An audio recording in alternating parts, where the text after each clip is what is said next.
अस्सलाम वालेकुम, welcome to my channel. अचानक मेरे जेठ ने दरवाज़ा बंद कर दिया। जब मैंने पीछे मुड़कर देखा तो मेरा जेठ दरवाजे के पीछे खड़ा था। मेरा जेठ आया और पीछे से मुझे जोर से पकड़ लिया। मैंने कहा, ये आप क्या कर रहे हैं? आपको शर्म नहीं आती? मेरा जेठ कहने लगा, चुप हो जाओ, ऊंची आवाज में मत बोलो, कहीं पड़ोसी ना सुन लें। मैंने कहा, आप बहुत गलत कर रहे हैं, मुझे छोड़ दें। इससे पहले मेरे जेठ ने कभी भी मेरे साथ ऐसी हरकत नहीं की थी। शायद उसे लग रहा था कि आज अच्छा मौका है। जब मेरा जेठ सहन में बैठा होता था तो मैंने कई बार महसूस किया था कि मेरा जेठ मेरी तरफ अजीब नजरों से देखता रहता है।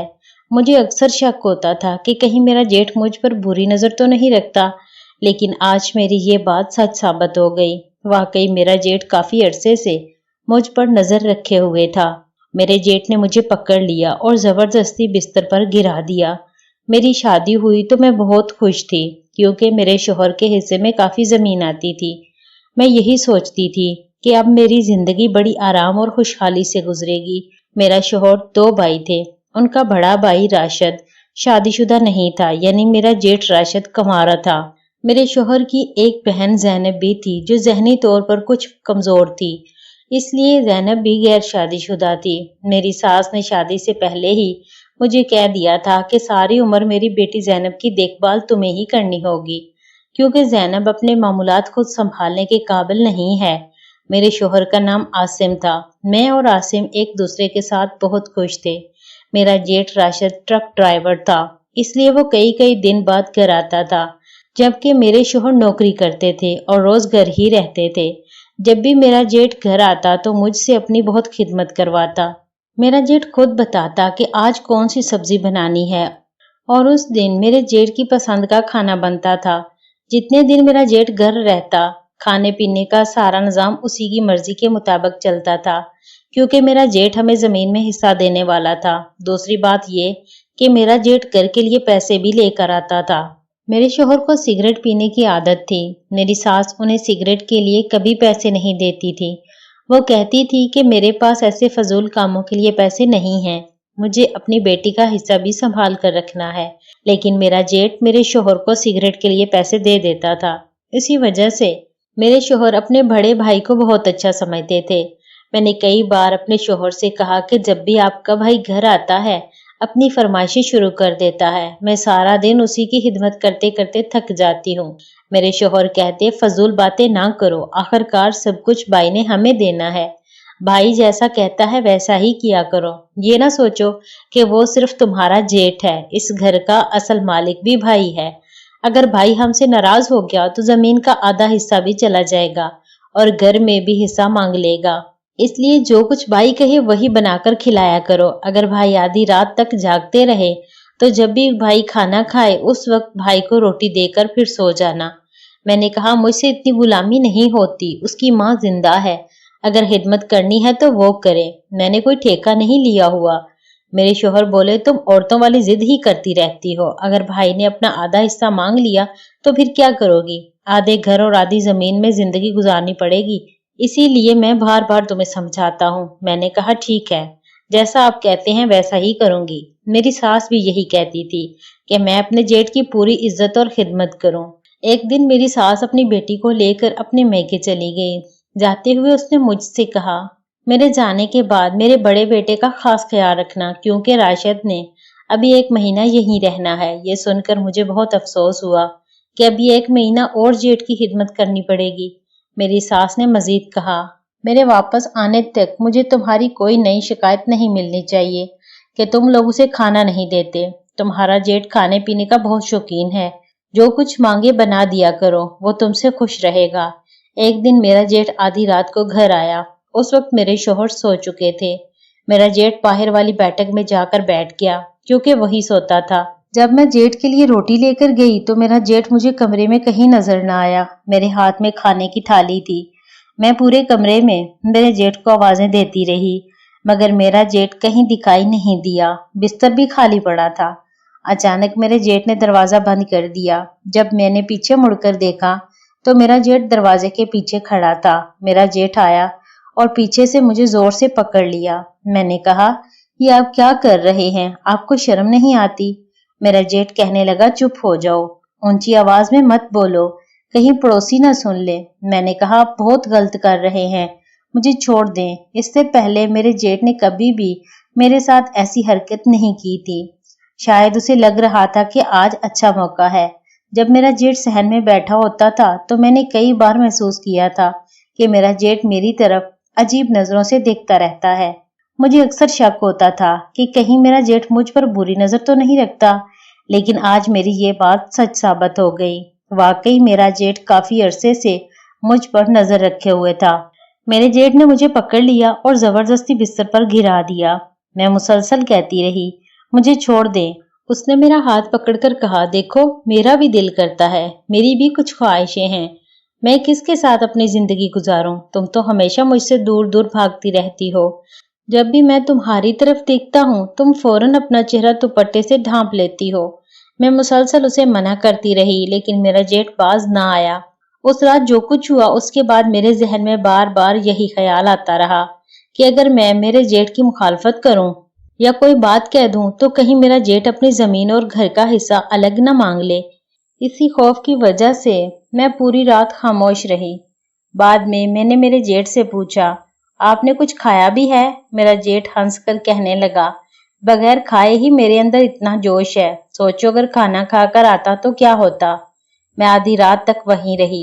जब भी मैं अपने कमरे में वापस जाने की कोशिश करती मेरा जेठ मुझे रोक लेता और कहता, छोटे को कुछ पता नहीं लगेगा, वो सोया हुआ है, सुबह से पहले नहीं उठेगा, तुम बेफिक्र होकर मेरे साथ वक्त गुजारो। उस दिन मेरी सास भी घर में मौजूद नहीं थी। अगले दिन सुबह में उठकर अपने रोजमर्रा के कामों में लग गई। मेरे शोहर खेतों में चले गए, जबकि मेरा जेठ अभी तक सो रहा था। रात की बातों को याद करके मुझे बहुत शर्मिंदगी महसूस हो रही थी। समझ नहीं आ रही थी कि अब मेरे जेठ का सामना कैसे करूं। रात के अंधेरे में जो कुछ हो गया था, अब दिन की रोशनी में उसे याद करके दिल में अजीब सी झिझक पैदा हो रही थी। फिर मैंने अपने आप को समझाया कि जो हो चुका वो वापस तो नहीं हो सकता, अब पछताने से क्या फायदा। कभी दिल करता कि जाकर मेरे जेठ को चाय दे आऊं, फिर ये सोचकर रुक जाती कि कहीं मेरा जेठ दोबारा मुझे रोक ना ले। मैं काफी देर तक मेरे जेठ के कमरे की तरफ देखती रही कि शायद मेरा जेठ बाहर निकल आए, मगर वो बाहर नहीं आया। ऐसा लग रहा था जैसे गहरी नींद सो रहा हो। आखिरकार मैं एक कप में चाय डालकर मेरे जेठ के कमरे की तरफ चल पड़ी। मेरी पाजेब की आवाज सुनकर उसकी आंख खुल गई। मेरा जेठ बाहर देखने लगा। मैंने कहा, अभी तक आपकी सुबह नहीं हुई? देखें, बाहर तो काफी धूप निकल आई है। मेरा जेठ मुस्कुरा कर बोला, जब तुम जैसी औरत पाजेब की छमछम के साथ मेरे लिए चाय लेकर आ जाए तो फिर मेरे जैसे आदमी को उठकर बाहर जाने की क्या जरूरत है? मैंने कहा, आप मुझे बिला वजह तकलीफ देते हैं, खुद भी तो उठकर चाय पी सकते थे। मेरा जेठ बोला, तुम्हारे हाथ की चाय पीने का मजा ही कुछ और है। मैंने उसे कहा, मैं आपकी भाभी हूँ, आपको मुझसे इस तरह की बातें नहीं करनी चाहिए। मेरा जेठ हंसकर बोला, अच्छा, अभी भी तुम अपने आप को सिर्फ मेरी भाभी समझती हो? मैंने कहा, आप ऐसा गलत ख्याल अपने दिल में ना रखें। मेरा जेठ मेरी तरफ देखकर बात जारी रखने लगा। वो कहने लगा, अगर तुम मेरे साथ सिर्फ भाभी वाला सलूक करोगी तो मैं भी तुम्हारे साथ वैसा ही रहूंगा, लेकिन अगर हमारे दरमियान जो हो चुका है उसके बाद भी तुम इसी तरह मेरे साथ रहोगी तो मैं भी तुम्हारे साथ वैसे ही पेश आऊंगा। मुझे लगा जैसे मेरा जेठ मेरी बात का बुरा मान गया हो। मैं हंस पड़ी और उसकी बात को मजाक में लेते हुए कहा, मैं तो मजाक कर रही थी, आप भी बहुत जल्दी संजीदा हो जाते हैं। मैंने कहा, ये लें, चाय पी लें। मेरा जेठ बोला, ऐसे नहीं, अपने हाथों से पिलाओ। मैंने कहा, आपको शर्म आनी चाहिए, अगर कोई आ गया या किसी ने देख लिया तो क्या कहेगा? मेरा जेठ बोला, जो कहना है कहता रहे, मुझे क्या फर्क पड़ता है। मैंने कहा, मैंने तो कभी अपने शोहर को भी इस तरह अपने हाथों से चाय नहीं पिलाई। मेरा जेठ कहने लगा, तो फिर आज मुझे पिला दो। उसकी हर बात मानना मुझे अपना फर्ज सा लगता था, इसलिए मैंने मेरे जेठ को अपने हाथों से चाय पिला दी। चाय पीते हुए मेरा जेठ मेरे हाथों को देखता रहा। वो मुस्कुरा कर बोला, सच कहूं, तुम्हारे साथ रात गुजार कर बहुत अच्छा लगा। आज रात भी तैयार रहना, फिर मेरे पास आ जाना। मैंने कहा, मेरे शोहर का क्या होगा? मेरा जेठ बोला, आसिम को मैं पीने के लिए पैसे दे दूंगा। आसिम पीकर अपने कमरे में सो जाएगा और तुम सारी रात मेरे पास रहना। अभी तो माँ भी वापस नहीं आई, हमारे लिए अच्छा मौका है। मेरी बात मानती रहा करो, मैं जल्द ही तुम्हारे लिए सोने के टॉप्स बनवा दूंगा। मैंने हैरत से पूछा, सच? मेरा जेठ बोला, इस बार तो सोचा था कि तुम्हारे लिए ले आऊं, लेकिन इस मर्तबा पैसे खर्च हो गए। मैंने कहा, अच्छा, फिर मैं भी तुम्हें अपने हाथों से कई बार चाय पिलाऊंगी। मेरा जेठ हंस कर बोला, देखो तुम्हें भी लालच आ गया। मैंने जवाब दिया, नहीं, ऐसी बात नहीं। अगर मेरे दिल में सिर्फ लालच होता तो मैं रात तुम्हारे साथ क्यों रहती? मेरा जेठ बोला, हाँ ये बात भी ठीक है। फिर उसने कहा, अच्छा आज रात फिर तैयार रहना। मैं वापस बावर्ची खाने में आ गई। मेरा जेठ भी मेरे पीछे आ गया। इतने में मेरे शोहर भी घर आ गए। उन्हें देखते ही मेरा जेठ फौरन पानी का गिलास उठाकर बाहर चला गया। मेरे शोहर ने आते ही आवाज दी, हम दोनों भाइयों के लिए खाना ले आओ। मैंने दोनों को खाना पेश किया। मेरे शोहर अपने बड़े भाई का बहुत ख्याल रखते थे, क्योंकि उन्हें उसके पैसों और जायदाद की उम्मीद थी। खाना खाने के बाद मेरे शोहर खेत चले गए। मैं बावर्ची खाने में बर्तन धोने लगी। इसी दौरान मेरा जेठ पीछे से आया और मुझे बाजुओं में ले लिया। मेरा जेठ कहने लगा, मैं तुम्हारे साथ गुजरी हुई रात कभी नहीं भूल सकता। मैंने उससे कहा, आप तो ट्रक ड्राइवर हैं, बाहर भी आपकी बहुत सी जान पहचान वाली औरतें होंगी। मेरा जेठ हंस कर बोला, नहीं, मेरी नजर कभी बाहर की औरतों पर नहीं गई। जब से तुम्हारी शादी हुई है मैं सिर्फ तुम्हें ही देखता रहता हूँ और यही सोचता था कि कब तुम मेरे करीब आओगी। अब जाकर मेरे दिल को सुकून मिला है। मैंने कहा, वाकई? मेरा जेठ बोला, हाँ, अब तुम्हें देखकर मुझे बहुत सुकून मिलता है। वक्त गुजरने के साथ मैं भी मेरे जेठ के करीब होने लगी, क्योंकि मेरे दिल में भी ये ख्याल आने लगा था कि मेरा जेठ जो पैसा कमाता है वो घर पर ही खर्च करे, बाहर फजूल ना लुटाए। फिर मेरे जेठ ने अपनी बातों से मुझे कायल कर लिया और मुझे अंदर कमरे में ले गया। कुछ देर बाद जब हम बाहर आए तो वो बहुत खुश नजर आ रहा था। मैंने उसे याद दिलाया, आपने मुझसे वादा किया था कि मेरे लिए सोने के टॉप्स लाएंगे, अब वो ला दीजिए। मेरा जेठ बोला, बस एक दो चक्कर और लगा लो, जब कुछ अच्छे पैसे जमा हो जाएं तो सबसे पहले तुम्हारे लिए ही सोने के टॉप्स खरीदूंगा।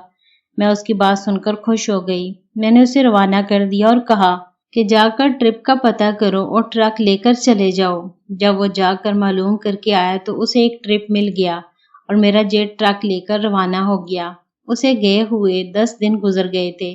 मैं रोज जेट के फोन का इंतजार करती रहती थी, मगर उसकी कोई कॉल नहीं आई। मेरी सास भी हर रोज मुझसे पूछती, क्या तुम्हारे जेट का फोन आया है? मैं कह देती, नहीं मम्मी, मेरे पास तो नहीं आया। फिर मैंने अपने शोहर से पूछा तो उनके पास भी मेरे जेठ की कोई कॉल नहीं आई थी।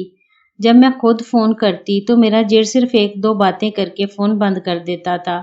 मुझे तो उम्मीद थी कि मेरा जेठ मुझसे मोहब्बत भरी बातें करेगा, मगर उसने एक दिन भी मुझसे ढंग से बात नहीं की। फिर मैंने सोचा कि शायद मैंने ही उसे जबरदस्ती ट्रक पर भेज दिया था, इसलिए मेरा जेठ मुझसे नाराज हो गया होगा। मैंने दिल में कहा, कोई बात नहीं, जब वापस आएगा तो मेरे जेठ का गुस्सा दूर कर दूंगी। पूरे 2 महीने बाद हमारे दरवाजे पर ट्रक का हॉर्न बजा। मैं भागकर दरवाजा खोलने गई। जब मैंने अपने जेठ को देखा तो खुशी से मेरा चेहरा खिल उठा। जैसे ही वो ट्रक से नीचे उतरा मैं उसके करीब गई ताकि उससे मिलूं, मगर वो फौरन बोला, भाभी, अम्मा से कहो मैं अपनी दुल्हन लेकर आया हूँ। मेरे जेठ के मुंह से ये बात सुनकर मुझे जैसे चक्कर आ गए। मैंने हैरत से कहा, ये आप क्या कह रहे हैं? इतने में एक औरत भी ट्रक से नीचे उतर आई। हमारा शोर सुनकर मेरी सास भी बाहर आ गई। जब मेरे जेठ ने बताया कि उसने शादी कर ली है तो मेरी सास बहुत खुश हुई। उसने रस्म के मुताबिक उनका इस्तकबाल किया। घर के सब लोग बहुत खुश थे, मगर मैं अंदर ही अंदर टूट चुकी थी। मेरे जेठ ने अपनी बीवी को अंदर कमरे में बिठाया और खुद उसके लिए खाने पीने का सामान लेने बावर्ची खाने में आया। मैंने उसे रोक कर कहा, यह आपने क्या किया? आपने मेरे साथ धोखा किया। आपने मुझे अपनी मोहब्बत के जाल में फंसाया और खुद जाकर शादी कर ली। मेरा जेठ बोला, मैंने एक बात अच्छी तरह समझ ली थी, इसीलिए शादी करने का फैसला किया। जैसे एक छोटे बच्चे को अपने माँ बाप की जरूरत होती है, इसी तरह जवानी में इंसान को एक जीवन साथी की जरूरत होती है। जीवन साथी के बगैर जिंदगी अधूरी रह जाती है। मेरा जेठ मजीद बोला, तुम मुझे सिर्फ वक्ती खुशी दे सकती थी, मगर जिंदगी के दुख सुख में मेरा साथ नहीं दे सकती थी। جو ساتھ میری بیوی دے سکتی ہے وہ تم کبھی نہیں دے سکتی تھی، کیونکہ تمہیں اپنے شوہر کا بھی خوف تھا، خاندان کا بھی ڈر تھا اور اپنی عزت بھی عزیز تھی، اسی لیے تم کبھی میرے ساتھ کھل کر زندگی نہیں گزار سکتی تھی۔ یہی سوچ کر میں نے شادی کرنے کا فیصلہ کیا۔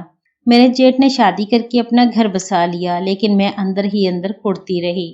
پھر میں نے سوچا کہ اگر اسے آخر کار شادی ہی کرنی تھی تو میری عزت کے ساتھ کھیلنے کی کیا ضرورت تھی۔ لیکن پھر میں نے اپنے آپ سے کہا کہ صرف میرا جیٹ ہی قصوروار نہیں تھا، میں نے بھی میرے جیٹ کا ساتھ دیا تھا۔ اب اس کی زندگی کا راستہ الگ ہو چکا تھا۔ آخر میں نے دل ہی دل میں اس کی خوشحال زندگی کے لیے دعا کی۔ آپ کو یہ کہانی کیسی لگی؟ برائے کرم کامنٹ باکس میں ضرور بتائیں، اور مزید اچھی کہانیوں کے لیے میرے چینل کو سبسکرائب کر لیں۔ شکریہ۔